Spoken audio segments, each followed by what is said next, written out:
तो सभी विद्यार्थियों का स्टूडेंट्स चॉइस क्लासेस में बहुत बहुत स्वागत है। तो देखिए,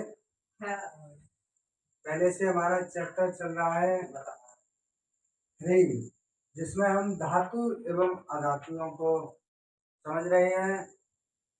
मेटल एंड नॉन मेटल, इनको हम पिछले टॉपिक में हमने समझा। धातु और अधातु क्या है और इनके भौतिक गुणों को देखा हमने। अब इसके बाद में है हमारा टॉपिक नंबर 2 लेकर आए हैं हम, धातु और अधातुओं के रासायनिक गुण। तो सभी विद्यार्थी इनको ध्यान से देखेंगे। मैंने टेबल पहले से ही बना के रख दी है, जिसमें हम समझेंगे धातु और अधातुओं के रासायनिक गुण। तो रासायनिक गुणों में पहला नंबर है हमारा, ये परिभाषा के अनुसार है। परिभाषा में हमने बताया था कि ये इलेक्ट्रॉन त्याग कर धन आयन बनाते हैं धातु, और अधातु इलेक्ट्रॉन ग्रहण करके ऋण आयन बनाते हैं। तो जब ये धन आयन बनाते हैं तो नंबर 1 में है कि धातु में विद्युत धनात्मक तत्व हैं। धातु में विद्युत धनात्मक तत्व हैं, क्योंकि ये धन आयन बनाती है तो धनात्मक तत्व हैं। और इधर हमारी अधातु है विद्युत ऋणात्मक तत्व है। तो और ये इलेक्ट्रॉन त्याग कर धनायन बनाते हैं, ये परिभाषा से ही है। और इधर अधातु है इलेक्ट्रॉन ग्रहण करके ऋण आयन बनाते हैं। तो जैसे Na, इधर ये Na हमारा सोडियम तत्व है, ये इलेक्ट्रॉन त्याग कर धन आयन बना रहा है। और इधर ये ऑक्सीजन है हमारा, तो ये इलेक्ट्रॉन ग्रहण करके ऋण आयन बना रहा है। तो समझ गए होंगे कि धातु इलेक्ट्रॉन त्याग कर धनी होते हैं और अधातु इलेक्ट्रॉन ग्रहण करके ऋणी होते हैं। अगला है हमारा नंबर 2, ऑक्सीजन से अभिक्रिया। धातुओं की ऑक्सीजन से अभिक्रिया। तो सभी धातुएं ऑक्सीजन से संयोग करके उनके ऑक्साइड बनाती हैं। जो धातुएं हैं हमारी Fe और सोना चांदी जो भी है, ये सभी धातुएं ऑक्सीजन से जब संयोग करती हैं तो उनकी ऑक्साइड बनाती हैं। जैसे हमारा मैग्नीशियम है, मैग्नीशियम ऑक्सीजन से क्रिया करके मैग्नीशियम ऑक्साइड बनाता है। मैग्नीशियम ऑक्सीजन से क्रिया करके मैग्नीशियम ऑक्साइड बनाता है। तो यहाँ हमारी इस परिभाषा के अनुसार सभी धातुएं ऑक्सीजन से क्रिया करके उनके ऑक्साइड बनाती है। उनके मतलब जिस धातु को पहले से हम प्रयोग कर रहे हैं उसी का ऑक्साइड बनेगा। मैग्नीशियम को प्रयोग कर रहे हैं तो मैग्नीशियम ऑक्साइड। तो समझ गए होंगे कि सभी धातुएं ऑक्सीजन से क्रिया करके उनके ऑक्साइड बनाती हैं। और इधर है हमारा रासायनिक गुण में ऑक्सीजन से क्रिया क्या है, अधातुएं ऑक्सीजन से क्रिया करके ऑक्साइड बनाती हैं। हमारी ये धातुएं भी उनके ऑक्साइड बनाती हैं और अधातुएं भी ऑक्साइड बनाती हैं ऑक्सीजन से क्रिया करके। जैसे कार्बन है हमारा, कार्बन अगर हमारे O2 से क्रिया करता है, ऑक्सीजन से क्रिया करता है तो कार्बन डाइऑक्साइड गैस बनती है। और यदि ऐसे गैस सल्फर ऑक्सीजन से क्रिया करता है तो SO2 बनती है, सल्फर डाइऑक्साइड बनती है। तो सल्फर भी ऑक्साइड बना रहा है ऑक्सीजन से क्रिया करके, और कार्बन भी ऑक्साइड बना रहा है ऑक्सीजन से क्रिया करके। इसके बाद में है हमारा जल के साथ अभिक्रिया। धातुओं की जल के साथ अभिक्रिया। तो जितने भी हमारे धातुएं हैं वो जल से अभिक्रिया करके, जल के साथ क्रिया करके उनके हाइड्रोक्साइड बनाता है, और हाइड्रोक्साइड के साथ साथ हाइड्रोजन गैस भी उत्पन्न होती है। तो जैसे हमारी अभिक्रिया क्या दे रहा है, धातुएं जल के साथ अभिक्रिया करके, ये जो भी हमारी धातुएं हैं, धातुएं जल के साथ अभिक्रिया करके उनके हाइड्रोक्साइड बनाती हैं, करके संगत धातु ऑक्साइड बनाती हैं या हाइड्रोक्साइड बनाती हैं और उनके साथ H2 गैस बनती है।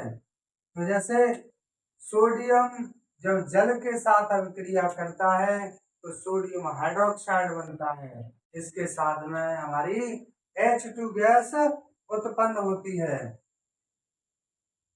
तो आगे है, इसमें नोट है कि सोडियम व पोटेशियम ठंडे जल के साथ तीव्र अभिक्रिया करते हैं, बहुत तेजी से अभिक्रिया कर जाते हैं। कौन? सोडियम और पोटेशियम। ये जब ठंडे जल से क्रिया करते हैं तो बहुत तीव्र अभिक्रिया होती है और उनके साथ में हाइड्रोक्साइड और हाइड्रोजन गैस बनती है। तो जैसे Mg+H2O, तो मैग्नीशियम जब हमारे इधर है कैल्शियम और इसमें और है, ये अभिक्रिया करती हैं और कैल्शियम जो है कम तीव्रता के साथ अभिक्रिया करता है। अभिक्रिया तो करता है लेकिन सोडियम और पोटेशियम के साथ बहुत तीव्र अभिक्रिया करता है और कैल्शियम के साथ हमारी जो धातुएं हैं, ये कैल्शियम है, कैल्शियम जल के साथ अभिक्रिया कम तीव्रता में करता है। जैसे Ca+, ये H2 है, हमारा जल है ठंडा, ये जब अभिक्रिया करते हैं तो सफेदी बनती है, कैल्शियम हाइड्रोक्साइड बनता है। दूसरा नोट है, कुछ धातुएं ठंडे जल के साथ अभिक्रिया नहीं करती हैं। कुछ धातु ऐसी हैं जो ठंडे जल के साथ अभिक्रिया नहीं करती हैं, लेकिन ये गर्म जल के साथ अभिक्रिया करके हाइड्रोक्साइड और हाइड्रोजन गैस बनाती हैं। क्या बनाती हैं? हाइड्रोक्साइड और हाइड्रोजन गैस बनाती हैं। तो जैसे हमारी मैग्नीशियम है, जब ये ठंडे जल के साथ तो अभिक्रिया नहीं करेगी, लेकिन जब गर्म जल के साथ अभिक्रिया करेगी, भाप के साथ अभिक्रिया करेगी, तो मैग्नीशियम हाइड्रोक्साइड बनेगी और इसके साथ में H2 गैस उत्पन्न होगी। क्या उत्पन्न होगी इसके साथ में? H2 gas. हाइड्रोक्साइड तो बन ही रहा है, इसके साथ में H2 गैस भी उत्पन्न होगी। अगला नंबर है हमारा 3, नोट नंबर 3 है। अब ये जल के साथ ही अभिक्रिया कर रही है, यहाँ ये जल है और इधर यहाँ ठंडे जल के साथ है और इधर गर्म जल के साथ, अर्थात कहिए भाप के साथ। तो नंबर 3 है, कुछ धातुएं जैसे एल्युमिनियम, जिंक, आयरन केवल भाप के साथ ही अभिक्रिया करके ऑक्साइड तथा H2 गैस बनाती हैं। यानी ये जो हमारा Fe है, एल्युमिनियम है, जिंक है, ये गर्म जल के साथ भी अभिक्रिया नहीं करती हैं, ये केवल भाप के साथ अभिक्रिया करती हैं। यदि हमारा प्रश्न बने कि क्या ये धातुएं ठंडे व गर्म जल के साथ अभिक्रिया करती हैं, तो ये गर्म जल के साथ नहीं करती, ना ठंडे जल के साथ करती। किसके साथ अभिक्रिया करती हैं? भाप के साथ। तो हमारी एल्युमिनियम और जिंक और लोहा ये भाप के साथ अभिक्रिया करके उनकी ऑक्साइड बनाती हैं। क्या बनाती हैं? ऑक्साइड बनाती हैं और उनके साथ में हाइड्रोजन गैस निकलती है। तो जैसे aluminium plus H2O arrow Al2O3, ये एल्युमिनियम ऑक्साइड है और इसके साथ में हाइड्रोजन गैस निकलती है। तो ये हमारी जल के साथ अभिक्रिया है। अब इधर देखिए अधातुओं की, तो यहाँ अधातुओं के ऑक्साइड अम्लीय या उदासीन होते हैं। हमारे जो अधातु हैं उनके जब ऑक्साइड करते हैं तो वो या तो अम्लीय होंगे या उदासीन होंगे। तो की स्थिति, जैसे हमारा कार्बन डाइऑक्साइड है, ऑक्सीजन के साथ अभिक्रिया की धातुओं की, तो क्या बना और सल्फर की कराई तो सल्फर डाइऑक्साइड। तो हमारी ये कार्बन डाइऑक्साइड और सल्फर डाइऑक्साइड अम्लीय ऑक्साइड होते हैं। ये तो ये जल में घुलकर अम्ल बनाते हैं। ये जो हमारे अम्लीय ऑक्साइड होते हैं वो जल में घुल करके क्या बनाते हैं? अम्ल बनाते हैं। जैसे कार्बन डाइऑक्साइड जल के साथ जब क्रिया करता है, जल में घोला जाता है तो कार्बनिक अम्ल बनाता है, H2CO3 बनाता है। इसे क्या, H2CO3 को क्या कहते हैं, कार्बनिक अम्ल। और जैसे सल्फर डाइऑक्साइड है, ये जल के साथ अभिक्रिया करता है तो सल्फ्यूरस अम्ल H2SO4 H2SO4 सल्फ्यूरिक अम्ल होता है, लेकिन इसमें है H2SO3 जिसे हम सल्फ्यूरस अम्ल कहते हैं। और इसमें एक नोट है कि कार्बन मोनोऑक्साइड जो हमारा CO2 है, कार्बन मोनोऑक्साइड, और N2O इसे कहते हैं नाइट्रस ऑक्साइड। ये कार्बन मोनोऑक्साइड और नाइट्रस ऑक्साइड उदासीन ऑक्साइड है। ये न तो अम्लीय होते हैं और ना ही क्षारीय होते हैं। इसलिए ये ऑक्साइड लिटमस पत्र पर कोई प्रभाव नहीं डालते, ये कोई क्रिया नहीं करते हैं। लिटमस पत्र को यदि रख दिया जाए तो इन पर लिटमस पत्रों पर कोई प्रभाव नहीं पड़ता है। अगला नंबर हमारा 4 है धातुओं की क्लोरीन से अभिक्रिया। धातुओं की क्लोरीन से अभिक्रिया, देखिए रासायनिक गुण तो हमारे चल ही रहे हैं, कभी कभी हमारा प्रश्न में आ जाता है कि जब धातुएं क्लोरीन से क्रिया करते हैं तब क्या प्राप्त होता है, तो ये अति लघु के रूप में आ भी जाता है अलग से। ऐसा नहीं है कि केवल ये रासायनिक गुणों में ही आए, अलग से आ जाता है। तो वहां हम लिखेंगे कि धातुएं क्लोरीन से क्रिया करके उनके क्लोराइड बनाती हैं। क्या बनाती हैं, क्लोराइड। तो यहां मैंने लिखा धातुएं Cl2 से यानी क्लोरीन से अभिक्रिया करके संगत धातु क्लोराइड बनाती हैं। क्या बनाती हैं, धातु क्लोराइड। तुम्हारी MgS Cl2 से क्रिया करके मैग्नीशियम क्लोराइड बना रहा है। क्या बना रहा है, MgCl2 मैग्नीशियम क्लोराइड। और इधर है हमारा नंबर 4 अधातुओं की क्लोरीन से अभिक्रिया। अधातुओं की क्लोरीन से अभिक्रिया, तो यहाँ पर अधातुएं क्लोरीन से अभिक्रिया करके ये भी क्लोराइड बनाती हैं। अधातुएं भी क्लोराइड बनाती हैं और धातुएं भी क्लोराइड बनाती हैं। तो ये सहसंयोजी यौगिक होते हैं जो सामान्यतः वाष्पशील द्रव या गैस बनाती है। अधातुएं हमारी सहसंयोजी यौगिक हैं, तो ये क्या करती हैं, ये या तो वाष्पशील द्रव बनाएंगी या उसे गैस बनाएंगी। तो इसकी अभिक्रिया है, जैसे हमारा ये फास्फोरस है P4, क्या लिखा है ये P4। तो ये जब क्लोरीन से क्रिया कराएंगे तो हमारा फास्फोरस ट्राइक्लोराइड प्राप्त होगा। क्या प्राप्त होगा, फास्फोरस ट्राइल क्लोराइड PCl3। ये संतुलित करने के लिए 4 और 6 लगाए गए हैं। अगला नंबर है हमारा 5 H2 के साथ अभिक्रिया। धातुओं की हाइड्रोजन के साथ अभिक्रिया। तो हमारे धातुओं की हाइड्रोजन के साथ अभिक्रिया क्या है, सामान्यतः धातुएं हाइड्रोजन के साथ अभिक्रिया करके कोई यौगिक नहीं बनाती हैं। क्या, कोई विशेष यौगिक नहीं बनाती हैं। यदि ये सक्रिय धातुएं हों, सक्रिय मतलब जो अधिक सक्रिय क्रिया करने के लिए, जैसे हमारी सोडियम है, पोटेशियम है, कैल्शियम है, ये धातुएं सक्रिय धातुएं हैं। ये जब हाइड्रोजन से क्रिया करती हैं तो उनके हाइड्राइड बनाती हैं। क्या बनाती हैं, हाइड्राइड बनाती हैं। तो जब ये अधातुएं सक्रिय सक्रिय धातुएं हैं, वो जब हाइड्रोजन से क्रिया करती है तो उनके हाइड्राइड बनाती हैं। जैसे मैंने लिखा Na, ये हमारा सोडियम जब H2 के साथ अभिक्रिया करेगा तो सोडियम हाइड्राइड बनाएगा। इसे संतुलित करने के लिए यहाँ 2 करेंगे और यहाँ 2 करेंगे, तो हमारा सोडियम हाइड्रोजन के साथ अभिक्रिया करके सोडियम हाइड्राइड बनाता है। और इधर है हमारा नंबर 5 हाइड्रोजन से अधातुओं की क्रिया। तो अधातुएं क्या करते हैं, अधातुएं हाइड्रोजन से अभिक्रिया करके ये भी हाइड्राइड बनाती हैं। जैसे यहाँ मैंने लिखा हमारा N2 है, नाइट्रोजन है। नाइट्रोजन जब हाइड्रोजन से अभिक्रिया करेगा तो NH3 अमोनिया बनाएगा। क्या बनाएगा, अमोनिया।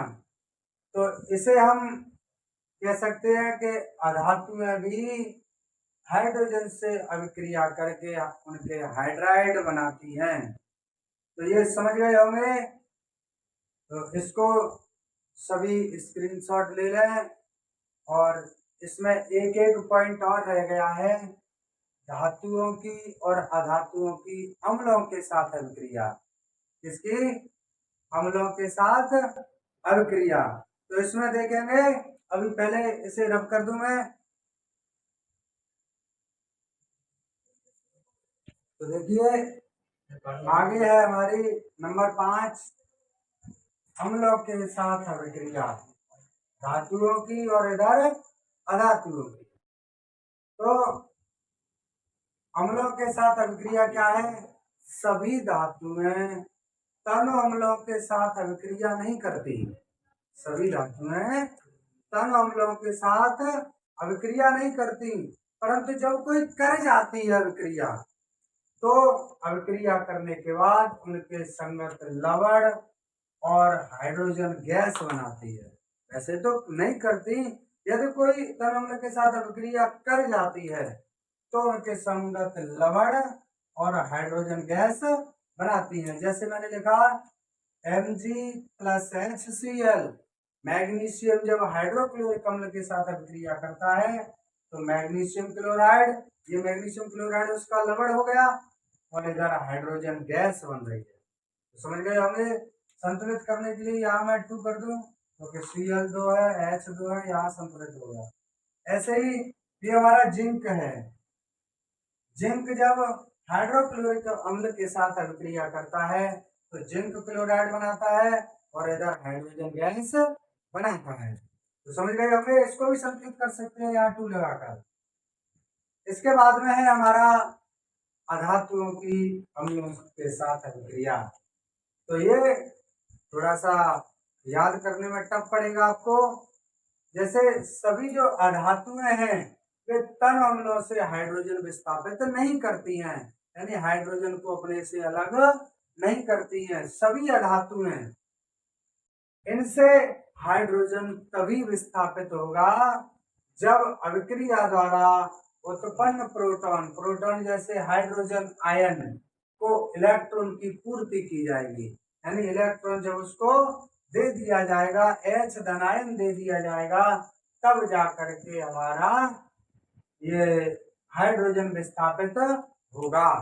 तो जैसे सल्फ्यूरिक अम्ल है, और जब इसे जब हाइड्रोजन यहाँ H धनायन या कहिए प्रोटॉन की पूर्ति की जा रही है, तब ये आयन उत्पन्न हो रहा है, सल्फर, ये सल्फेट प्राप्त हो रहा है। और जब इससे एक इलेक्ट्रॉन विस्थापित कर दिया जाता है तब हमें ये शुद्ध हाइड्रोजन प्राप्त हो रहा है।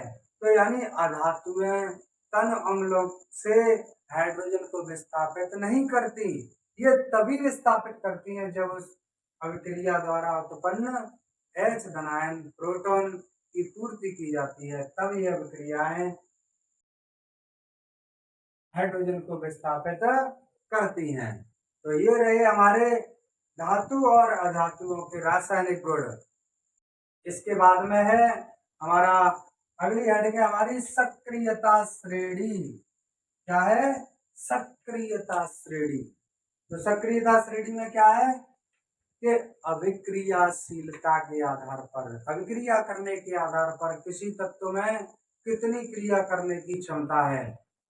तो अभिक्रियाशीलता के आधार पर जब धातुओं को घटते हुए या बढ़ते हुए क्रम में लिखा जाता है, व्यवस्थित किया जाता है या सूची बनाई जाती है, अभिक्रियाशीलता के आधार पर धातुओं को घटते या बढ़ते क्रम में व्यवस्थित किया जाता है, तब उस श्रेणी को सक्रियता श्रेणी कहते हैं।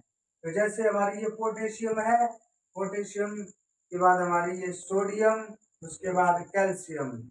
तो ये हमारे घटते या बढ़ते क्रम में व्यवस्थित की गई है, तब इनको हम क्या कहते हैं? सक्रियता श्रेणी। तो ये किसके आधार पर? क्रियाशीलता के आधार पर ये श्रेणी बनाई गई जिसे सक्रियता श्रेणी कहते हैं। तो जैसे जब कोई तत्व हाइड्रोजन से नीचे आता है, क्या आता है, हाइड्रोजन से नीचे रखी जाती है, तो उनसे जो ऊपर की धातुएं हैं वे क्रियाशील धातुएं कहलाती हैं। उनसे जो ऊपर की धातुएं हैं वे क्या कहलाती हैं, क्रियाशील धातुएं कहलाती हैं। अब इसके बाद में है हमारी इस टॉपिक की अंतिम हेडिंग।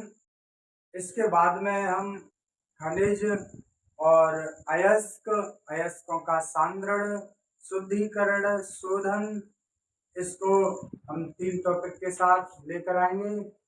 तीसरा टॉपिक थोड़ा हमारा बड़ा हो जाएगा क्योंकि उसमें खनिज, अयस्क और उनका समृद्धिकरण की हमारी आपके चैप्टर में दी गई है निस्तापन, भर्जन, प्रगलन विधि, लेकिन कुछ व्यावहारिक विधि भी हैं जिन्हें हम जैसे चुंबकीय पृथक्करण विधि कहते हैं, गुरुत्वीय पृथक्करण विधि कहते हैं, फेन प्लवन विधि कहते हैं। इनके द्वारा भी हम आपको कराएंगे। और लास्ट हेडिंग देखिए अब आयनिक यौगिक।